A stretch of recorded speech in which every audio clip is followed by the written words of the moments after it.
What up? Welcome to another edition of From Beyond Champaign. I'm Cody. You can follow me on Twitter, Instagram, TikTok at Cody_CHGO. I'm joined tonight with my good friend, reoccurring guest, Patrick Norton.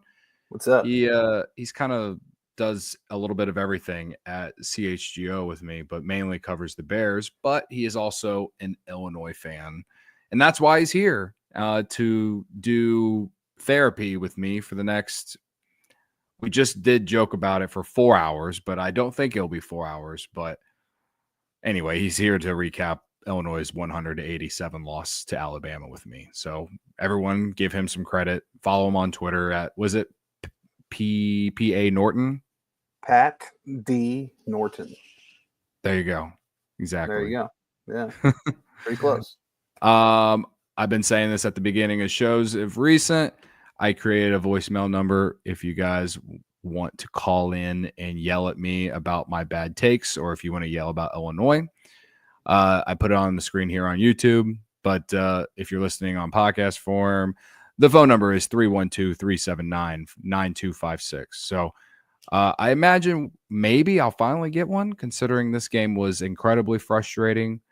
And I've yet to get one. So you can be the first person, whoever is listening right now and is considering it. So maybe I will. I hope to get a few because this game was frustrating. I know there's good things to take away from it, and we'll talk about those. But let's just start with the overall reaction of this game. Pat, take it away. I want to hear your side first. The way that this game started, it was like a little bit of PTSD. Sent me back Yep. to the game against UConn. Sent me back to, as someone who went to Kansas. It sent me back to that Final Four game against Villanova in 2018, where it just was an onslaught of threes and just unstoppable offense against Illinois. And we kind of knew that coming into the year that it was going to be a team that would struggle a bit on defense, but could their offense overcome what they lacked on defense? And tonight it didn't happen. It was a good test for them, and I think they honestly tested pretty well. It just didn't work out through a full 40 minutes. There's a lot to take away from this game, but it's what can you do better? And there were moments where Ivisic just was kind of lost on the court a little bit, like finding his way. I forget who made a pass to him. It was a floater pass that was supposed to go over his shoulder, and he just never got to the ball because it's like he lost himself on the court in the paint. Didn't know where he was in accordance to the baseline and such. And those are things that will get better as time goes on. And then if you want to look at the positives, Will Riley had 18 points, was your leading scorer off the bench. You don't want him to be your leading scorer necessarily, but he brings that capability. 18 points is no slouching effort. So just an impressive night for him. Lots of room to grow, but nothing to really be exactly too. I wouldn't be too down on this team after tonight either. Yeah. And as you've gotten to know me over your time of working at CHGO, I can be really far to the bad end of the spectrum, and I can get real delusional, right? Yeah. Unfortunately, in Chicago sports, there's been no reason to be delusional about anything. We stinks at everything. No. Illinois is the one thing that I love to get delusional about. And I knew that this game coming in, I knew that it was going to be very unlikely they were going to win. But could they cover? Could they hang around? Could they lose by less than 10 points? And for the most part, they lost by 13. For the most part, They did that, right? It was brutal at that moment when Morez Johnson got that huge block, and then Will Riley takes it all the way down the court, 90 feet himself, or maybe it was Boswell, I don't know. And they lay it up, and then Morez taps it in. and it was called. It was taken away because of Over the rim. interference, and it was the right call. It was the right call, but it was like that play alone kind of It was a backbreaker. symbolizes the night, because it felt like there were times where Illinois, when they were down 15, 13 points, they would get it to 12, 11, 10 sometimes. And you felt like, oh, they're going to get it under 10. Maybe they can get within a possession or two in the next few minutes. And then Alabama would immediately respond. But when Merez Johnson tapped that ball in, that's when everything went to shit. Because I think Alabama proceeded to then go on a run. And if he didn't touch that ball, Illinois would have got it to 7. I think that would have been the closest they had it since the first half. And who knows what happens, this and that. But they had some momentum. They were brewing a little bit. So I feel like they had a lot of missed opportunities that could have gone differently if they had done some things differently.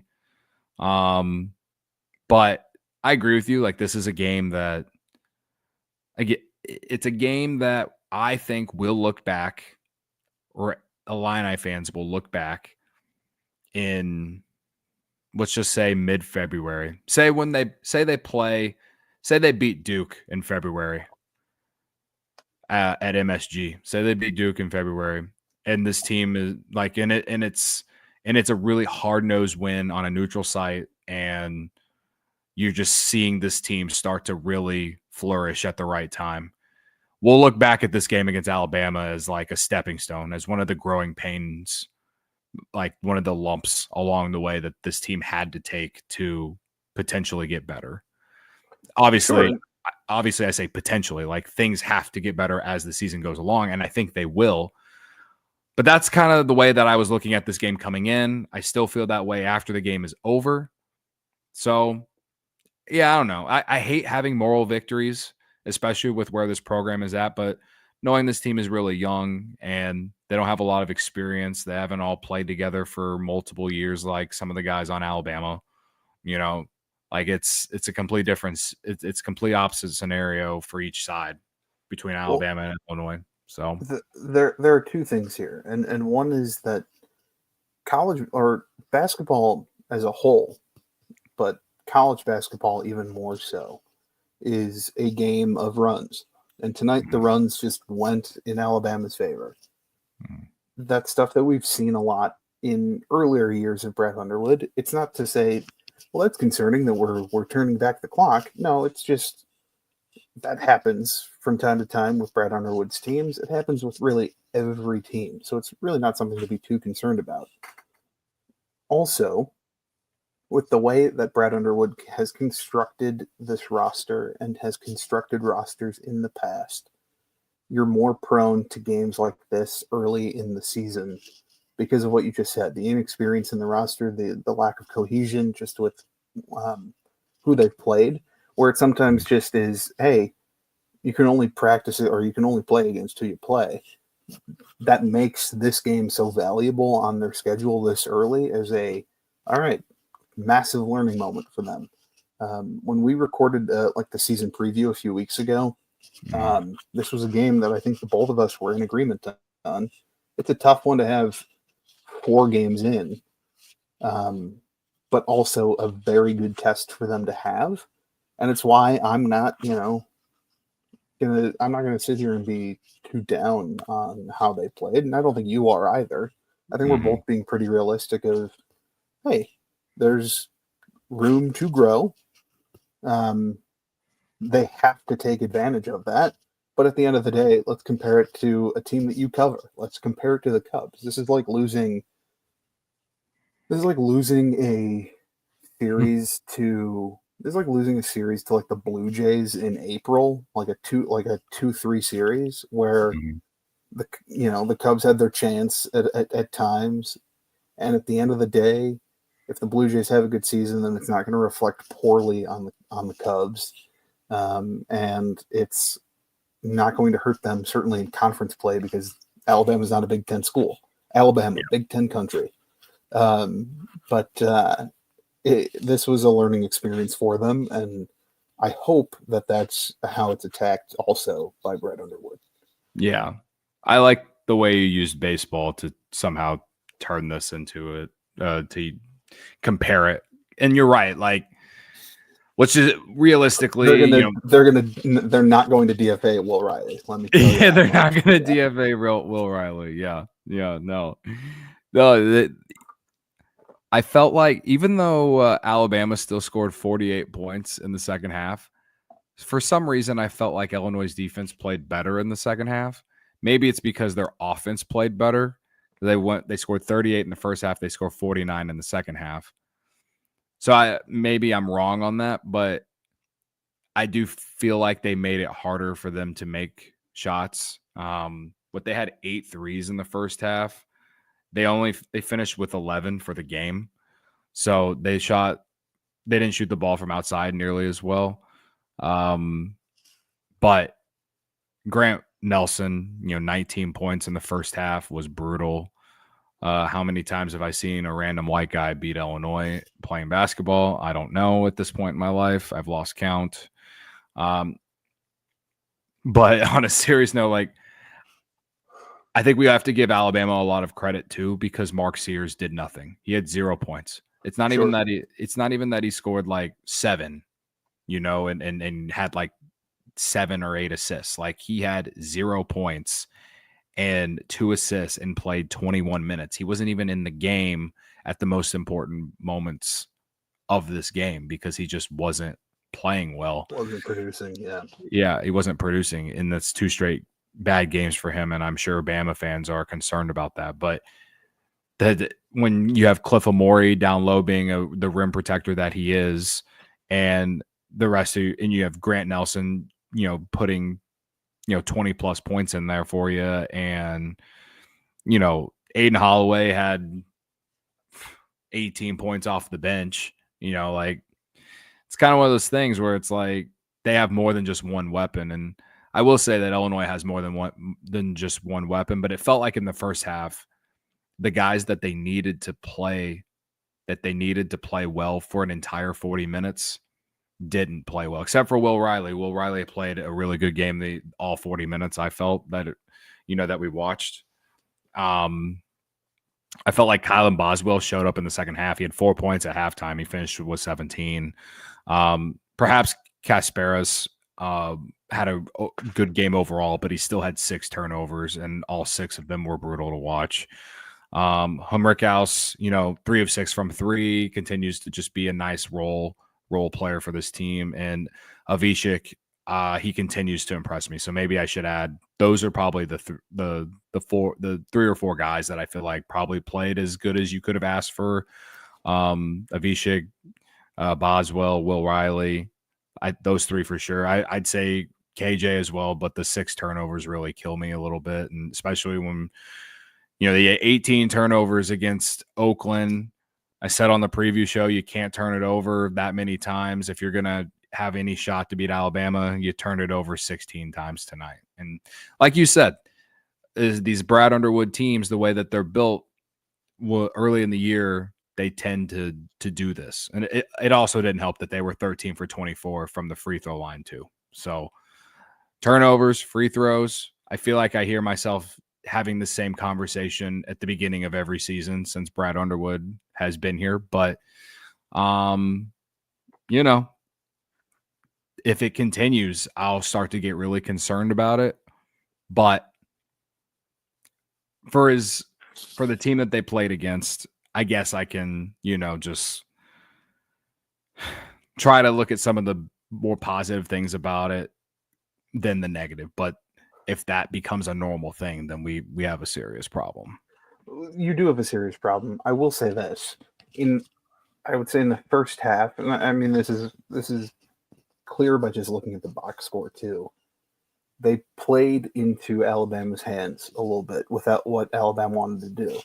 And then you bring up how you think that the defense actually was better in the second half and such, right? That's what you said. Yeah. And that game was played a lot more in transition at that point, which fits what Illinois is trying to build, I think. Could be wrong, but just a very fast-paced style of ball. And so that's why they're going to score. 87 isn't going to be the most that Illinois scores from this point out. Not including Eastern or Southern to start the year. And even remove, I don't know who they play next. They have Arkansas on Thanksgiving Day. They have Arkansas on Thanksgiving Day. They have a couple of gimmies before then. So throw away the gimmies before then. Mm-hmm. They will score 87 plus at some point in the Big Ten, just based on how they play and the fact that they are built to do that against a Big Ten team. Alabama might eventually be, or might actually be, the best team that they play this year. Who knows? You're right. Obviously, obviously Alabama's lost to Purdue, and those Illinois-Purdue games get pretty contentious. Mm. But Alabama's a really talented team this year too. Yeah. So it's just they caught Illinois when Illinois is still figuring things out, and that's why I'm looking forward to that game against Arkansas on Thanksgiving. Yeah. Someone in the chat says MD Eastern. They played next on Saturday. So that should be a nice, I guess. Maryland Eastern, the Shore Hawks. Wow. Oh, baby. Yes. Maryland Eastern. They're 2-5. Yeah, they're 2-5. They play them on Big Ten Network Plus. I can't even get them on the regular Big Ten Network on Saturday, but they play at 3 p.m. And then they play Little Rock on Monday on Big Ten Network at 8 p.m. So you got two games against mid-major schools, and then you have Arkansas on Thanksgiving Day at 3 p.m. on CBS. So you tell me this. Okay.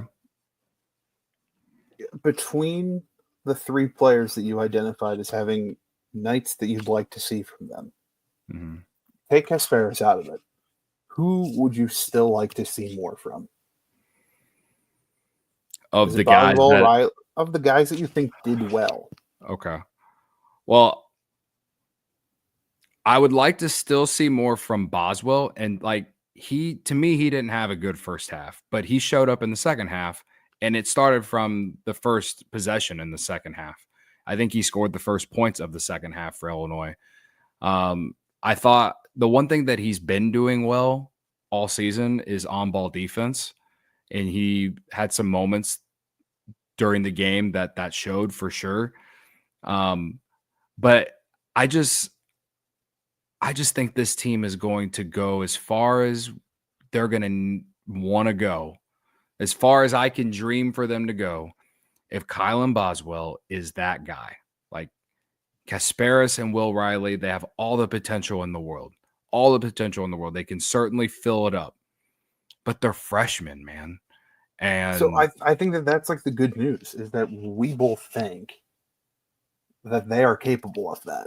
Mm-hmm. That's the point that I kind of wanted you to make, and you are making it. And it's that yes, we want to see more from these guys, but how much production can you expect from a Will Riley when he's coming off the bench or anything like that? Yeah. This might be it. In terms of Boswell, though, I think that is even higher, and that's great news. For us, right? Yeah, no, I agree. I think this kind of goes into what I will ask you now, and this is I'll base this off Victor in the chat. He asks, or he didn't ask, but he says more disappointed in Trey White and DGL being no shows today, and that leads me to my question. I think a lot of people on Illini Twitter and just in general, and it's not just been tonight, but just recently, but how much longer do we have to wait until Will Riley gets put into the starting lineup and Trey White is coming off the bench? Or are you okay with Will Riley continuing to come off the bench? I think for right now, I'm probably fine with it. Maybe you try it against Little Rock or Maryland Eastern, a school. I will never forget the Shorehawks, but that is a team that I did not know existed until I looked at Illinois' schedule. Um, for Will Riley, it's such a valuable role to have that sixth man. If you're a professional team, if you're a college team, you kind of have to, like, you might at some point, especially in Big Ten play, be forced into playing your best five regardless. Yes, I could see him getting into the rotation or getting into the starting role. I'm not pulling the plug yet. I'm giving it until after Thanksgiving, unless they're struggling against Maryland Eastern and Little Rock with Trey White. But I'm not pulling the trigger on that quite yet. Yeah. I agree with Victor too. It is disappointing when Gibbs Lawhorn, he's kind of a no-show, especially as he's your seasoned vet on this team. Yeah. But in reality, it's, if you're going to give him the minutes that he gets off the bench, he needs to produce more than he did. Yeah. That just, quite frankly, at the end of the day, that's what your role is that you kind of have to be that spark player. And he did not provide that tonight. I feel like he had some opportunities. He had a couple drives to the basket, just didn't finish. 0 for 3 from 3.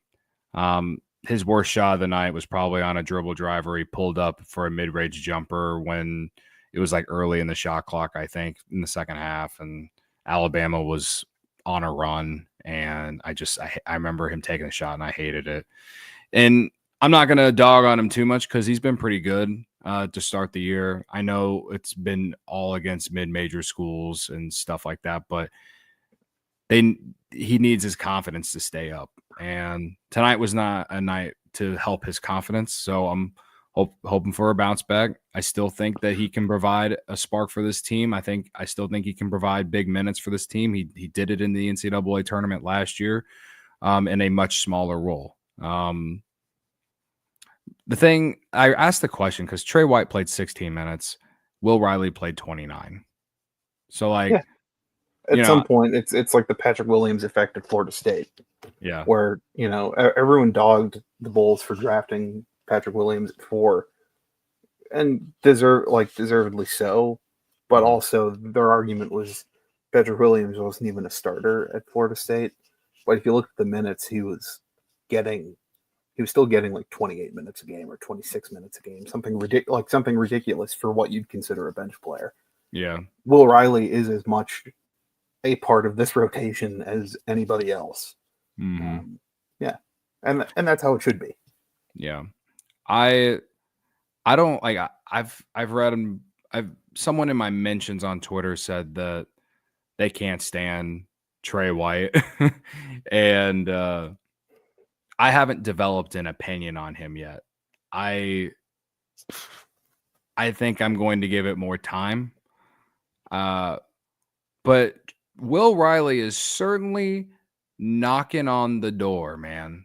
He's certainly knocking on the door, especially after tonight's game. I know you lost and all this, but to show up like he did in a prime time game against a big major program in your 4th career college game and do what he did off the bench tonight. There wasn't a lot of bad that he didn't even have a turnover. I guess the only thing I could complain about with him is he missed 4 free throws. And anyone who had 8.5 points to cover is probably pissed off at the 4 free throws he missed, But I felt like he just provided that spark off the bench. So I guess when answering this question of, if you start him, like, who's going to be that guy? You're like, can Trey White be that guy off the bench? Is DGL going to get more minutes off the bench? Is he going to be more consistent? He is technically the oldest guy on the team, I guess, in terms of, well, not age wise, but tenured with the program. With Brett Underwood. Yeah. Right. But, I think there are pros about him coming off the bench.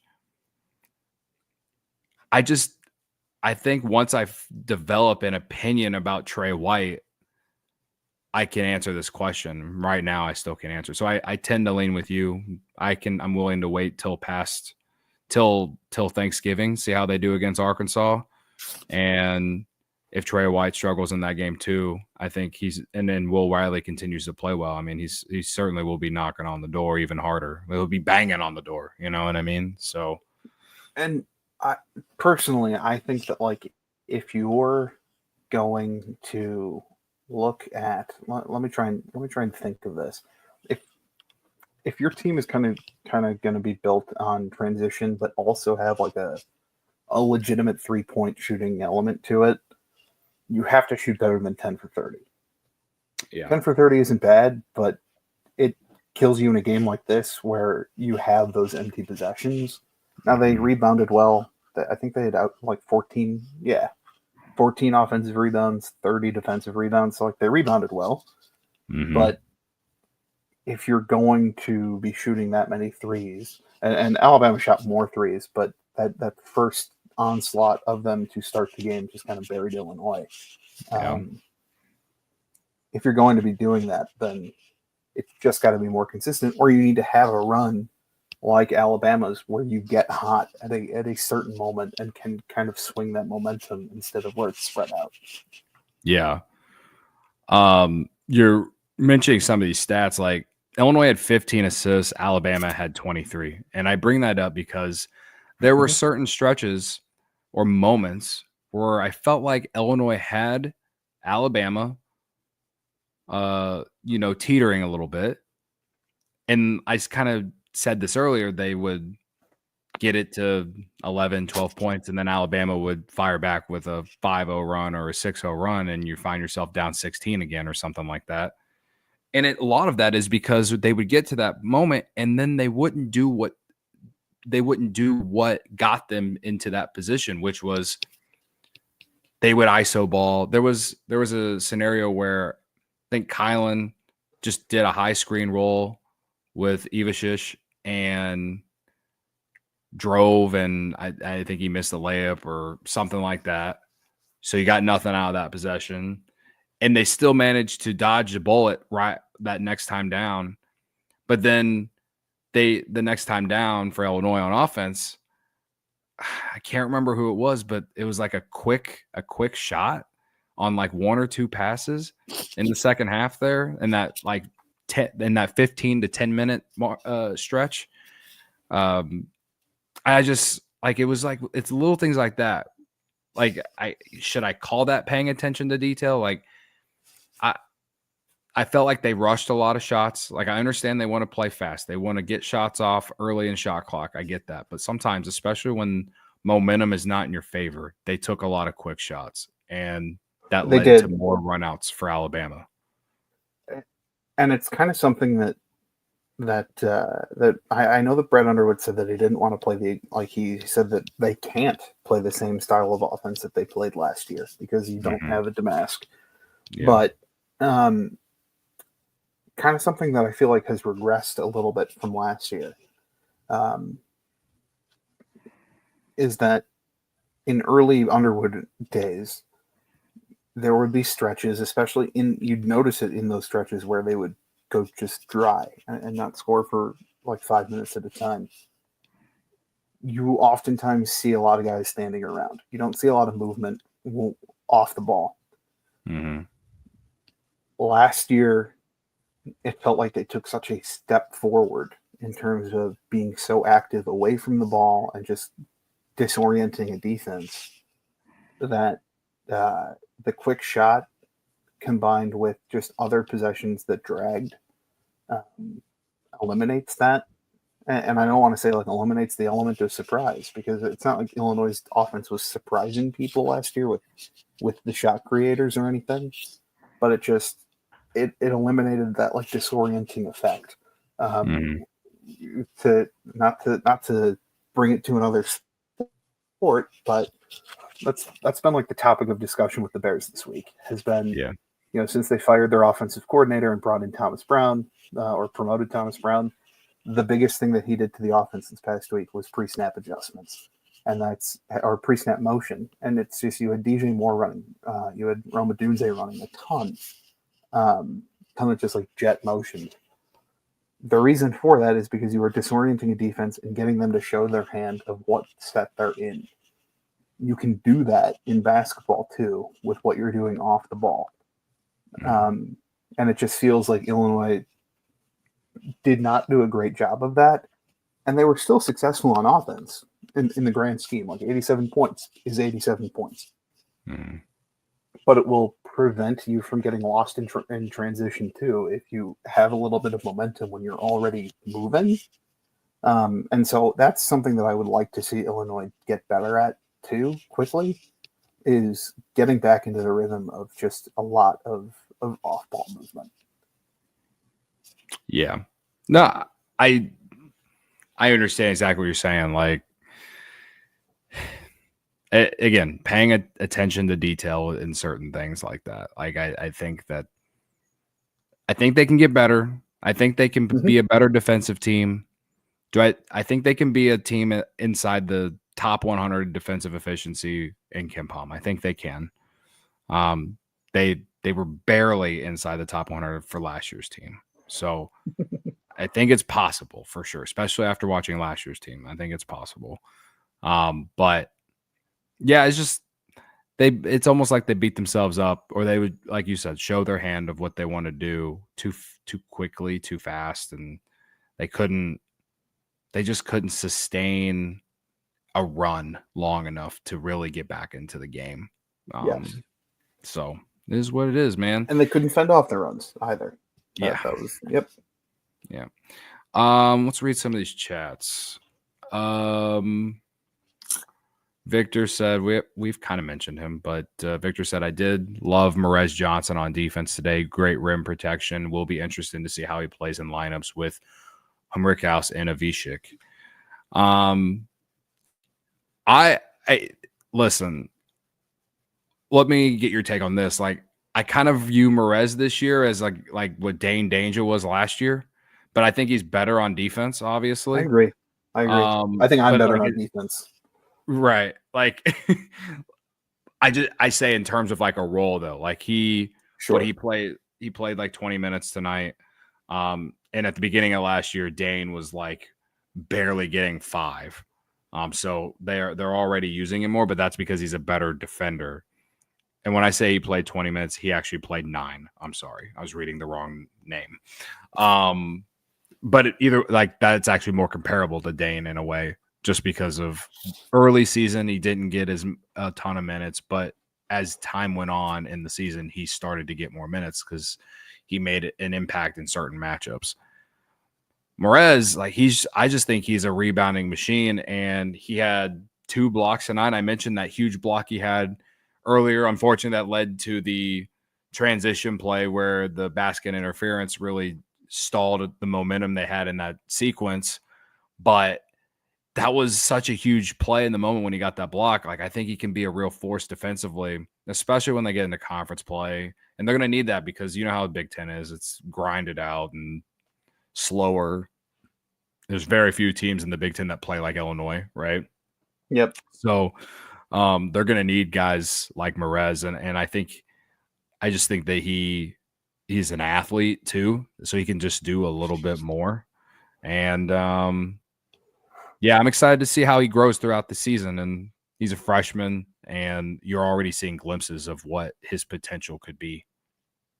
And I think what we kind of mentioned with Will Riley kind of goes hand in hand with Merez in terms of being that change of pace.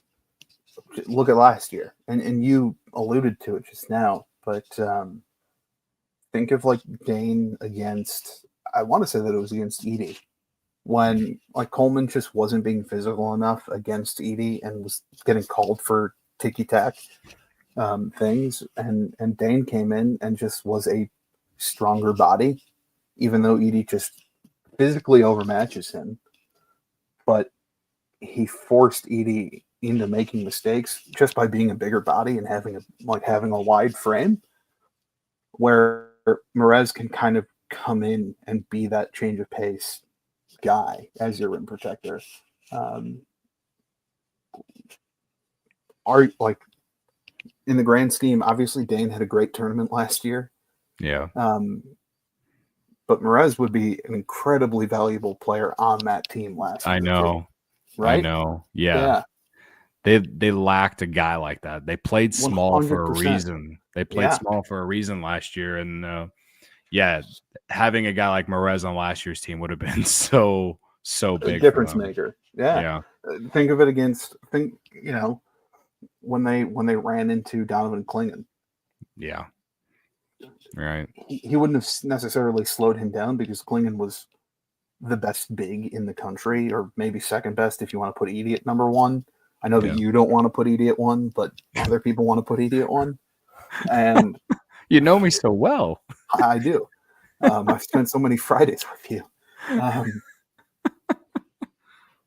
But the just think of like if you had someone to at least match up with him to force someone else to beat you in that game.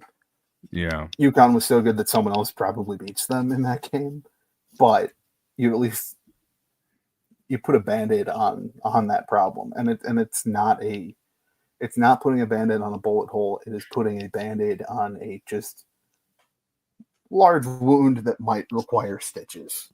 I guess for lack of like a better analogy there, but so well. Yeah. Other comments, Victor mentioned Boswell's free throws as well. I mean, yeah, the entire team did not shoot shoot well from the free throw line, as well, actually, that's a lie.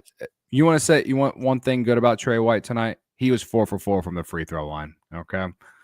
Boswell was 2 of 5 from the free throw line. So between him and Will Riley, who I think had great games, they go 5 for 12 from the free throw line.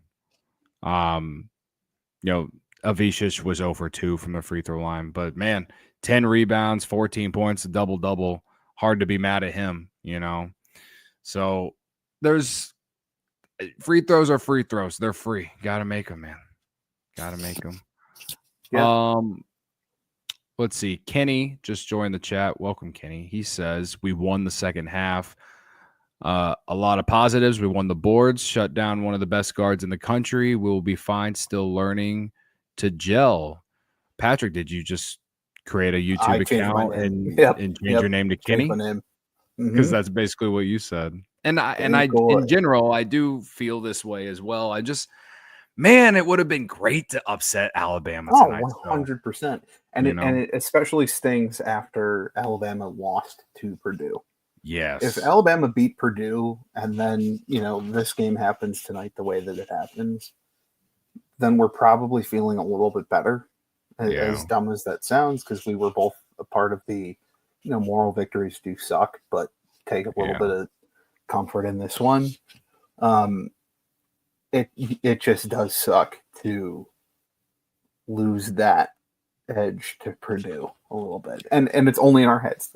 At the end of the day, whatever happens in the Big Ten is really all that matters. But this is a benchmark game for Illinois, and they just have a little bit more ways to go. Right. I guess to spin it related to Purdue did lose to Marquette yesterday. It's true. Illinois is not going to play Marquette, but Illinois gets to play Arkansas in next week. And, that's a top 25 team in the country. If they win that, then you can maybe talk yourself into feeling a little bit more even about it. Because I think majority of the people in the world think the SEC is the best conference in college basketball. I think. I could be wrong, but I think so. Because Illinois does not play Marquette, I think I can confidently say that Illinois would beat Marquette by roughly 25 points. If they were to play in 2 days or 3 days, I think I can confidently say that that's how that game would go. I guess we won't see that happen. Now, I hope to God they don't play in the tournament, and then I have to eat shit, but that would be kind of funny.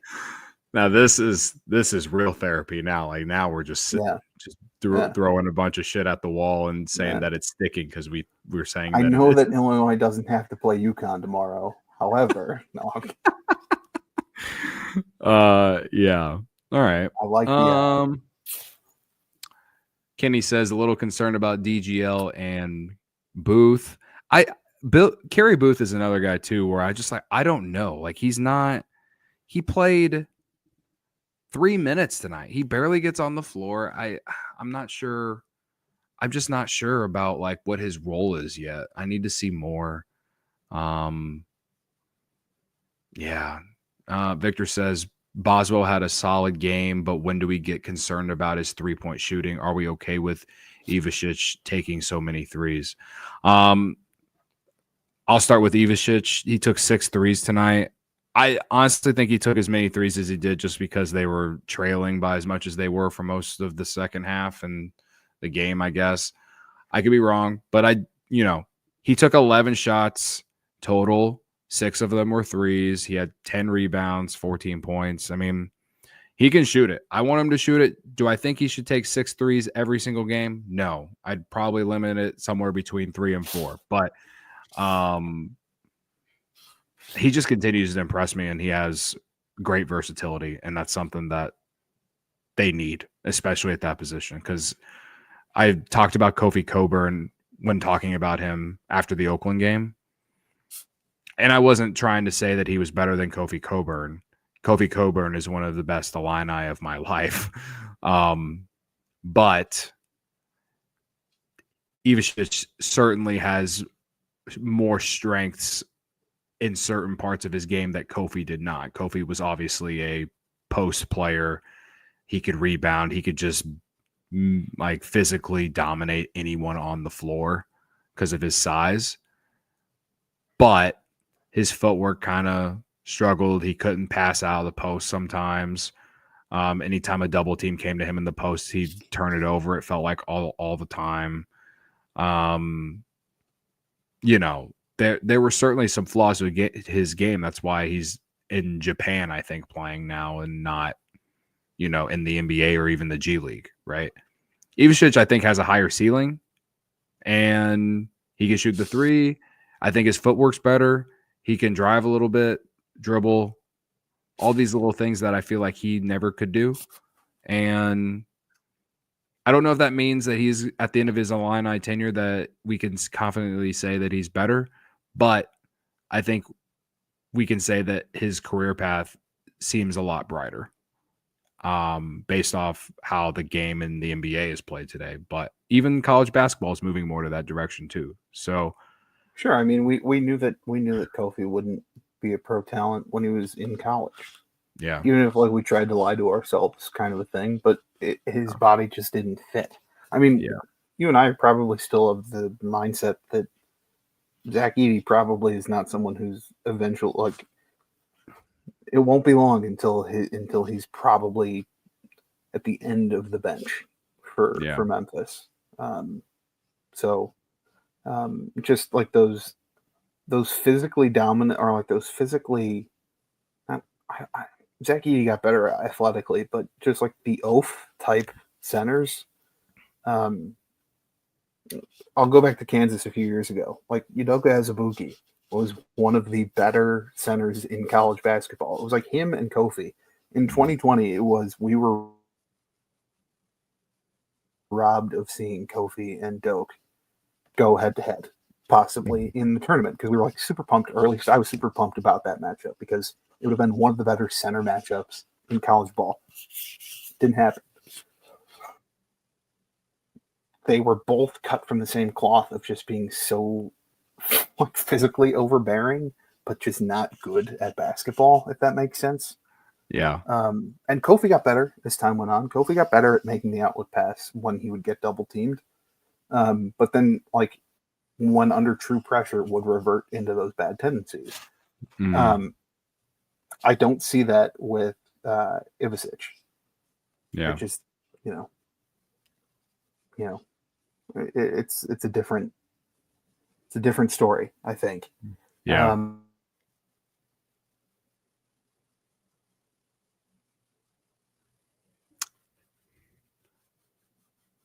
Are you there? Yeah, I'm here. Okay. You froze for a second. I didn't hear what you said at the end. No. Just the fact that I honestly have forgotten already what I said. great stock. Just the matter of like his footwork being better and all these different things that benefit him, and you're right, raise his ceiling. It's just, will we get to that point? And I think we should. I think we at some point should. Yeah. To expect it to happen in Game 4 against the number 8 team in the country, it probably wasn't going to happen. Right. Yeah. So. Yeah. All right. We're about 45 minutes in. Oh, I think we've read most of the comments. We'll take, there's one more here that I like, that we'll do, and then we'll get out of here. Kenny asks, at what point does Ben how do you say his name, Patrick? Don't ask me. Humrickhouse. Thank you. Ben Humrickhouse. I always mess it up. I'm the worst fan ever. All right. Ben Humrickhouse. That's been the worst part about watching Illinois basketball this year, is that I can't say anyone's name. I know, they're so tough. I've wanted it. It's like when I did play-by-play in high school and college, it was like, you don't refer to anyone by their number. You're never like, good old number 12. 12 passes it to 44. You wouldn't say that. Yeah. I would be left with no choice. This. But anyway, he asks, at what point does Ben Humrickhouse start playing a bit more on the inside? And then Victor is bringing up booty ball in the chat related to Damask. And, that was obviously a success of last year. I remember when they brought in Trey White, a lot of Illini Twitter, or maybe not a lot, but some people I saw on Illini Twitter were thinking that Trey White could be like the next booty ball guy. I mean, Humrickhouse has been lights out from 3, man. Like, I like the way that he's playing, so I guess I'm fine with what they're doing with him, but I get what you're saying. Like, they need to be able to score on the inside more too. And he did score. One of his field goals was in the paint today. So I don't know how they implement that. I'm curious to see how that plays out, but I would guess it maybe him or a Trey White could be that. Maybe KJ, because he's not exactly a typical point guard in terms of size. So maybe he could take advantage of some smaller guards in certain matchups. They'd certainly have size at like positional size at like every spot. And that's why we sit here and we talk about the talent on this team and how the potential could be something so great. But we just have to let it all gel, So they need someone to step up as like their attacker. They need someone to step up as the Terrence Shannon Jr. of just put the ball in his hands. He will get you 2. And it was like, it wasn't complicated. It was, he's just going to put his shoulder into your chest and lay that ball in. And there are a couple of different players who can do that, who have that ability. They need someone to step up as the consistent guy for that. In terms of size, like maybe Humrickhouse could do that. Sure. I don't know. Might be a little bigger, or he is certainly bigger, but like might be a little too big for that. But I don't know. Yeah. We'll see. Yeah, I mean, like the reason I've been so hard on Kylan Boswell is because like I just feel like he's a junior. He's played 60 plus games of college ball. He played at Arizona, a premier program, and the whole narrative with him coming back home and everything. Like I not only am I expecting more, but I just feel like the team needs more from him. They played better in the second half because he played better in the second half. I just feel like the team will go as he goes because he's got experience, and he does. As much as I've been down on him and kind of complaining about him, he also has been doing a lot of the little things. Like I said, he's been a great on-ball defender. He had a big steal in the second half tonight. He 7 rebounds, 3 assists. Like he finds a way to make an impact in the game, even when he's not scoring. But for this team to be able to reach a certain ceiling, I guess, I just feel like he's got to score double digits every night that to me, that's the bare minimum. I think he's got to be that guy. And I know he's struggling to shoot the three early on in the season. And I think that it will get better as the season goes along, but he's got to be better at that too. So, we're again 4 games in, not trying to be too hard, but man, I wanted to win tonight, man. I wanted to win. So I'm frustrated, and that's fine. There's always Maryland Eastern. Maryland Eastern. Not even Maryland, or not even East Maryland or Eastern Maryland. They're like Eastern. That's what we want to be. Yeah. Maryland the Eastern Shore on Hawks. Saturday. The Shore Hawks. Yeah. If there was ever a bounce back of bounce backs Saturday, pray for what are they called again? The Shore Hawks. The Shore Hawks. Pray for the Shore Hawks, because Illinois is going to cover whatever spread it is. I would guess. I think they'll come out. For anyone looking for extended minutes for Kerry Booth. Yeah. Maryland Eastern, get ready. You're about to ready, see Maryland Eastern 2.0. Yeah. Well, it'd be interested to see if maybe Will Riley's in that starting lineup too. So, yeah. All right. Well, we made it 50 minutes. I got nothing left. I got all my frustrations out. There were good. There was bad. I'm optimistic. You still got Arkansas, Tennessee, Mizzou, and Duke in February as far as the toughest non-conference teams you're going to play. But Patrick said it earlier, Alabama could arguably be the best team you'll play all season, at least in the regular season. So to get it in the 4th game of the year when your team is young, inexperienced, and you only lost by 13, I guess you could spin it into a positive and think, good things are ahead, folks.